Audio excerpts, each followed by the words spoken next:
ഈശ്വര, അമ്മ വിളിക്കുന്നു. ഇപ്പൊ എന്ത് പറയും? ബെസ്റ്റ്. സ്വന്തം അമ്മ ഫോണിൽ വിളിക്കുമ്പോ എന്ത് പറയണമെന്ന് അറിയാത്ത മകൻ. എൻ്റെ ആർച്ച അതല്ല, ഞാൻ അമ്മയെ വിളിച്ചിട്ട് ഒരാഴ്ചയായി. അതല്ല, ഇതിനിടയ്ക്ക് അമ്മ എന്നെ ഒരു 2 പ്രാവശ്യം വിളിച്ചിരുന്നു. ഞാൻ തിരക്കായതുകൊണ്ട് എനിക്ക് എടുക്കാനും പറ്റിയില്ല. ഇപ്പം ഞാൻ വിളിച്ച എന്താ പറയും? വീണ്ടും അത് തന്നെ അവസ്ഥ. അമ്മ വിചാരിച്ചിട്ടുണ്ടാവും സത്യയുടെ മനഃപൂർവ്വം എടുക്കാത്തതാന്ന്. ആർച്ച, ഞാനൊരു പോലീസുകാരനല്ലേ, എനിക്ക് എല്ലാ കോളും അങ്ങനെ എടുക്കാൻ പറ്റിയെന്ന് വരുമോ? ബാക്കിയുള്ള സകല കോളും എടുക്കാമല്ലോ. അമ്മയോ അച്ഛനോ അനിയനോ വിളിച്ചാ എടുക്കില്ല. ഇതിപ്പോ രാവിലത്തെ സമയമാ. സത്യയുടെ സ്റ്റേഷനിൽ പോയിട്ടുണ്ടാവില്ലെന്ന് അമ്മയ്ക്ക് അറിയാം. തിരിച്ചു വിളിക്ക സത്യേട്ടാ. ആർച്ച, വിളിച്ചിട്ട് ഞാൻ എന്തോ പറയും? ഇതെന്ത് വർത്താനോ സത്യേട്ടാ? സ്വന്തം അമ്മയോട് എന്ത് പറയണമെന്ന് പേടിയോ? ഇങ്ങതാ, ഞാൻ വിളിക്കാം. അല്ല ആർച്ച, അതെ ആർച്ച, നീ വിളിച്ചിട്ട് അമ്മയോട് പറയുമ്പോഴേ ഞാൻ കുളിക്കുകയാണെന്ന് പറയാം. ആ അമ്മേ, എന്തൊക്കെയുണ്ട് വിശേഷം? സത്യേട്ട കുളിക്കുക. ഞാൻ അടുക്കളയിലായിരുന്നേ. ഫോൺ റിങ് ചെയ്യുന്ന കേട്ട് വന്നപ്പോഴേക്കും കട്ടായി. ആണോ? ഞാൻ അമ്മയോട് പറഞ്ഞതല്ലേ ഇങ്ങോട്ട് പോരാൻ. ഇവിടെ ആകുമ്പോ നല്ല ആശുപത്രിയുണ്ട്. സത്യേട്ടനെ ഇവിടുത്തെ ഡോക്ടർമാർക്കെല്ലാം പരിചയമാണ്. അതൊന്നും കുഴപ്പമില്ലെന്നേ. അമ്മ ഇങ്ങ് പോര്, ബാക്കിയെല്ലാം ഞാൻ നോക്കിക്കോളാം.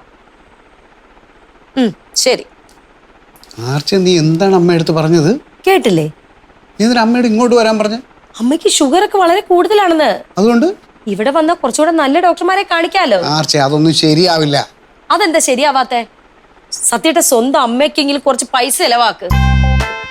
അതെ, ഞാൻ അമ്മയ്ക്ക് മാസം കൊടുക്കാനുള്ള പൈസ എല്ലാം കൃത്യമായിട്ട് കൊടുക്കുന്നു. അതുകൊണ്ട് എല്ലാം ആയോ? എന്തായാലും അമ്മയോട് ഞാൻ ഇങ്ങോട്ട് വരാൻ പറഞ്ഞിട്ടുണ്ട്. അമ്മ നോക്കാന്നും പറഞ്ഞിട്ടുണ്ട്. സത്യയുടെ പേടിക്കേണ്ട, അമ്മയുടെ കാര്യമെല്ലാം ഞാൻ നോക്കിക്കോളാം. ഇവള് പ്രശ്നം ഉണ്ടാക്കാൻ വേണ്ടിയിട്ട് ഇറങ്ങി തിരിച്ചേക്കാം. അങ്ങനെ വിട്ടാൻ പറ്റും.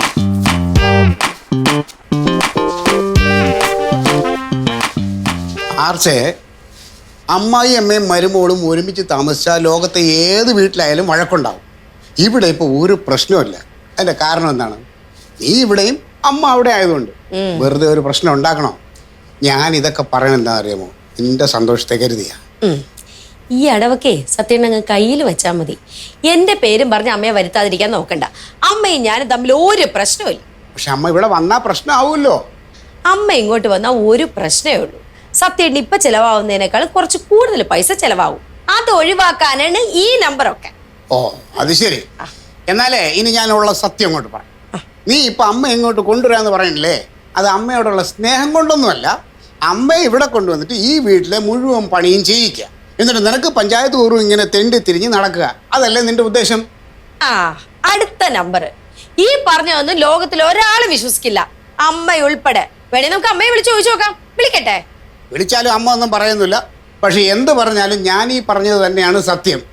പിന്നെ ഒരു കാര്യം പറയാം, എൻ്റെ അമ്മ ഇപ്പോൾ അവിടെ അമ്മ ഉണ്ടാക്കുന്ന നല്ല ഭക്ഷണം കഴിച്ച് നല്ല ആരോഗ്യത്തോടെ കഴിയാണ്. ഇനി അമ്മ ഇവിടെ കൊണ്ടുവന്നിട്ട് നീ ഉണ്ടാക്കി കൊടുക്കുന്ന ചവറും കഴിച്ചിട്ട് അമ്മയ്ക്ക് പുതിയ വല്ല അസുഖങ്ങളും വരാനാണ്. പിന്നെ ഇവിടെ ഇപ്പോൾ അത്യാവശ്യം നിന്നെ സഹായിക്കാൻ ഞാനുണ്ട്. ഇനി എൻ്റെ അമ്മയും കൂടെ ഇവിടെ കൊണ്ടുവന്ന് നിന്നെ സഹായിക്കാനൊന്നും ഞാൻ സമ്മതിക്കത്തില്ല.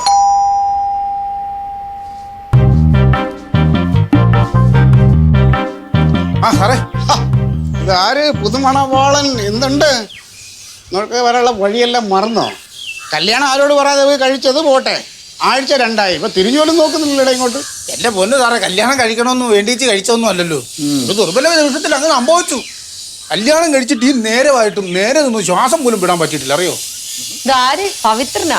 കല്യാണം കഴിച്ചിട്ട് ചെലവ് ചെയ്യണമെന്ന് അർത്ഥമായിരിക്കും ഇങ്ങോട്ടൊന്നും വരാഞ്ഞത്. കയ്യിലൊരു 10 പൈസ പോലും ഇല്ലാത്തവൻ ഇനി എന്ത് പ്രശ്നം? എങ്ങനെയുണ്ട് പവിത്ര കുടുംബജീവിതമൊക്കെ? കുടുംബജീവിതം അല്ല, ഈ വരാനുള്ളത് വഴി തങ്ങിയല്ലെന്നുള്ളതാണല്ലോ പ്രമാണം. പവിത്ര, നിന്റെ വൈഫ് എങ്ങനെ സുഖമായിട്ടിരിക്കുന്നോ? ഓ, വല്ലതൊക്കെ വെച്ചുണ്ടാക്കി തരാൻ അറിയാമോ, അതോ എവളെ പോലെയാണോ? വെച്ചുണ്ടാക്കാനൊക്കെ അറിയാമെന്ന് തോന്നുന്നു. അതെങ്ങനെയാന്ന് പറ, അമ്മച്ചി സമ്മതിക്കണ്ടേ?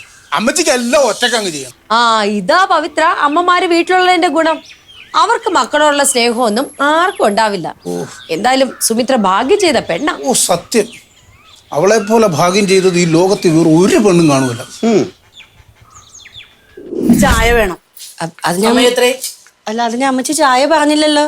അത് മാത്രല്ല, ഇത്രയും നാൾ അമ്മച്ചിയല്ലേ ചായ ഇട്ടത്. അത് നീ വരുന്നത് വരെ 4-5 ദിവസമല്ല വന്നിട്ട്. അടുക്കളയിൽ ഇതുവരെയും കയറിയിട്ടുണ്ടാ? അടുക്കള കയറി ഒന്നും ചെയ്യാൻ അമ്മച്ചി സമ്മതിക്കാനിട്ടല്ലേ. അമ്മച്ചിക്ക് ഇപ്പൊ എന്താ വേണ്ടേ? എനിക്കൊരു ചായ വേണം. പിന്നെ എനിക്കുള്ള ചായ മാത്രം ഉണ്ടാക്കിയാൽ മതി. പവിത്രനുള്ള ചായ ഞാൻ ഉണ്ടാക്കിക്കോളാം. മനസ്സിലായില്ല. അവന്റെ രീതികളൊക്കെ എനിക്ക് അറിയാൻ പാടുള്ളൂ. അത് ഞാൻ ചെയ്തു കൊടുത്തോളാം ഇനി. ആ ഇത്രയും കാലം അമ്മച്ചി തന്നെയല്ലേ ഇവിടെ ചായ ഉണ്ടാക്കിയത്. ഇനി അമ്മച്ചി തന്നെ ഉണ്ടാക്കിയാ മതി. അപ്പൊ നിനക്ക് ഇവിടെ എന്താ പണി? ഓഹോ, അപ്പൊ അമ്മച്ചിക്ക് ചായ ഉണ്ടാക്കാനാണോ എന്നെ കെട്ടിക്കൊണ്ട് വന്നത്? അതിന് നിന്നാരോടെ കെട്ടിക്കൊണ്ടുവന്നത്? നീ വലിഞ്ഞേറി വന്നതല്ലേ. പിന്നെ നാണക്കേട് ഓർത്ത് അവൻ അങ്ങോട്ട് കെട്ടിയെന്നല്ലേ ഉള്ളു. ദേ അമ്മച്ചി, വേണ്ടാതെ ഞാൻ പറഞ്ഞോണ്ടല്ലോ. അമ്മച്ചി അതൊന്നും നോക്കത്തില്ല ഞാൻ. പറഞ്ഞാ നീ എന്ത് ചെയ്യും? കാരണം എന്ത് ചെയ്യും? എന്താ പവിത്ര ആലോചിക്കുന്നേ? ഒന്നുമില്ല. സത്യം പറഞ്ഞ വീടാവണമെങ്കിൽ വീട് നിറയെ ആള് വേണം. അച്ഛനും അമ്മയും മുത്തശ്ശനും മുത്തശ്ശിയും മക്കളും കൊച്ചുമക്കളും. എന്ത് രസമായിരിക്കും. പവിത്ര, എന്നാ ഒരു കാര്യം ചെയ്യാം, നമുക്കൊരു സിനിമാ പ്രദർശനം കൂടി നടത്തണം. എന്നിട്ട് നാട്ടുകാരെ മൊത്തം വിളിക്കാം. അപ്പൊ വീട് നിറയെ ആളായിരിക്കും. പവിത്രം പറ, പവിത്ര സുമിത്രയും മാത്രം ഉള്ളായിരുന്നെങ്കിൽ എന്ത് രസം ഉണ്ടാവുക. ഓ സത്യം, ഒരു രസവും കാണുമല്ലോ. ആ പക്ഷെ ഞങ്ങളുടെ അമ്മച്ചിയും കൂടെ ഉള്ളതാണ് ഏറ്റവും വലിയ രസം. ഓഹോ, അപ്പൊ അമ്മച്ചി സിനിമയ്ക്ക് വരുന്നുണ്ടോ? ഞാൻ തീരെ പ്രതീക്ഷിച്ചല്ല അമ്മച്ചി വരുമെന്ന്. ഞാൻ ഇതിനു മുമ്പ് അമ്മച്ചി സിനിമയ്ക്ക് പോകാൻ വേണ്ടി വിളിച്ചിട്ട് അമ്മച്ചി വന്നിട്ടില്ല. ഇതിപ്പോ ആദ്യമായിട്ട് അമ്മച്ചി സിനിമയ്ക്ക് വരാന്ന് സമ്മതിച്ചേക്കുന്നു. ഓ, നിങ്ങൾക്ക് എന്താ ഭ്രാന്തുണ്ടോ മനുഷ്യ? കല്യാണം കഴിഞ്ഞ് ഭാര്യയും ഭർത്താവും കൂടെ അല്ലേ സിനിമയ്ക്ക് പോകുന്നത്? അതിന്റെ ഇടയ്ക്ക് അമ്മച്ചിക്ക് എന്താ കാര്യം? ഓ എന്റെ ദൈവമേ, ഇങ്ങനെ മകനില്ലാത്ത ഒരു തന്നെയാണല്ലോ എനിക്ക് കിട്ടിയത്. അവൻ നിന്നെ കല്യാണം കഴിച്ചത് ഇപ്പോഴല്ലേ? അയ്യോ അമ്മച്ചി, അതിനു മുമ്പേ അവനെ പ്രസവിച്ച് ഇത്രയും വലുതാക്കിയത് ഞാനാണ്. എന്നിട്ട് ഇത്രയും കാലം എന്താ കുഞ്ഞാറ്റമ്മന്റെ കൂടെ സിനിമയ്ക്ക് പോവാതിരുന്നത്? എനിക്ക് മനസ്സില്ല നീ. എന്നിട്ട് ഇപ്പൊ മനസ്സുണ്ടായോ? ആ ഇപ്പൊ മനസ്സുണ്ട്. പവിത്രേട്ടാ, നമ്മൾ രണ്ടും കൂടെ സിനിമയ്ക്ക് പോകുന്നതിന്റെ കണ്ണുപിടിയാ അമ്മച്ചിക്ക്. ദേ, ഇവിടുന്ന് സിനിമയ്ക്ക് പോകുന്നെങ്കിൽ അത് നമ്മൾ രണ്ടുപേരും മാത്രമേ ഉള്ളൂ, അല്ലെങ്കിൽ പോകുന്നില്ല. അല്ല പോവണ്ട. ആര് പറഞ്ഞ സിനിമക്ക് പോകാൻ? എനിക്കൊരു നിർബന്ധവും ഇല്ല. പവിത്രേട്ടൻ എന്തോ ഒന്നും മിണ്ടാത്തേ? അല്ല ഞാനിപ്പോ ഇതിനകത്ത് തന്നെ പറയാൻ വേണ്ടിട്ടാ. കഷ്ടമാ പവിത്രേട്ടാ. എന്ത് കഷ്ടം? ഇവിടുന്ന് സിനിമക്ക് പോകണ്ടെങ്കിൽ എന്നെ കൂട്ടി പോയാ മതി, അല്ലെങ്കിൽ പോകണ്ട. ഞാൻ സത്യനോട് പറയായിരുന്നു അമ്മയെ കുറച്ചു ദിവസം ഇവിടെ കൊണ്ട് നിർത്താൻ. അയ്യോ, കൊണ്ട് നിർത്താൻ മേലായിരുന്നു. സത്യയുടെ സമ്മതിക്കണ്ടേ? അതിനെ സാറേ. പവിത്ര, എൻ്റെ അമ്മ ഇപ്പോൾ വളരെ മനസ്സമാനത്തോടു കൂടിയാണ് അവിടെ നിൽക്കുന്നത്. ഇവിടെ വന്ന് അത് കളയാൻ ഞാൻ ആഗ്രഹിക്കുന്നില്ല. ഒരു മനസമാധാനം പോകില്ല. അമ്മയെ ഞാൻ പൊന്നു പോലെ നോക്കും. അതൊക്കെ ഇവളിപ്പോൾ പറയും. കാര്യത്തോട് അടുക്കുമ്പോൾ ഇവളുടെ സ്വഭാവം മാറും. വെറുതെ അമ്മ ഇവിടെ കൊണ്ടുവന്ന് കഷ്ടപ്പെടുത്താൻ ഞാൻ ആഗ്രഹിക്കുന്നില്ല കേട്ടോ. എൻ്റെ മെമ്പറെ, നിങ്ങളൊക്കെ കല്യാണം കഴിച്ചിട്ട് കുറേ വർഷങ്ങളായി. എന്നെക്കാളും കൂടുതൽ ജീവിതാനുഭവങ്ങളും ഉണ്ട്. എനിക്ക് മെമ്പറോടുള്ളൊരു ഇഷ്ടം കൊണ്ട് ഞാൻ ചോദിക്കുക, ഈ വേലിയിലിരിക്കുന്ന പാമ്പിനെ എടുത്ത് കഴുത്തിലോട്ട് ചുറ്റണോ?